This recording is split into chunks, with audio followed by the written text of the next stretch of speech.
wakanonoka, asi mupfungwa dzakachiziva kudakare, asi mupfungwa dzakachiziva kudakare, iye mumwoyo makachiziva kudakare, iye mumwoyo makachiziva kudakare, pakuti mutaurirane yombo kunzvenga-nzvenga, pakuti mutaurirane yombo kunzvenga-nzvenga, kuti muwirirane iyombo kupota-pota, kuti muwirirane iyombo kupota-pota, seko mabhebhi muchidaro.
kuzodza mupfungwa.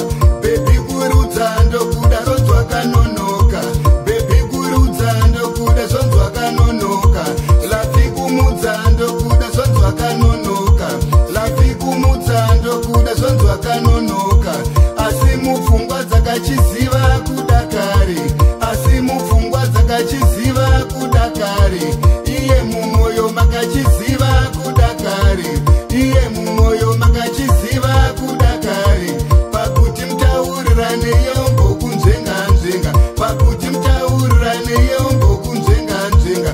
Kuti muwirirane iyombo kupota-pota. Kuti muwirirane iyombo kupota-pota. Seko mabhebhi muchidaro imi.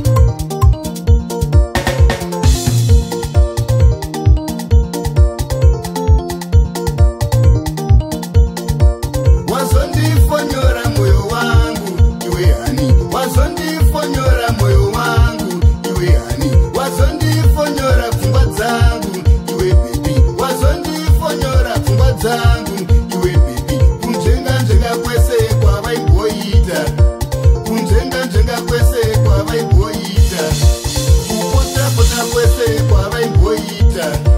Kupota-pota kwese kwavaimboita. Ruri rudo tingadai takapengesana kare. Ruri rudo tingadai takapengesana kare. Uri musha tingadai takatovaka kare. Uri musha tingadai takatovaka kare. Vari vana tingadai takatovabara kare. Vari vana tingadai takatovabara kare. Uri muchato tingadai takatochata kare. Uri muchato tingadai takatovabara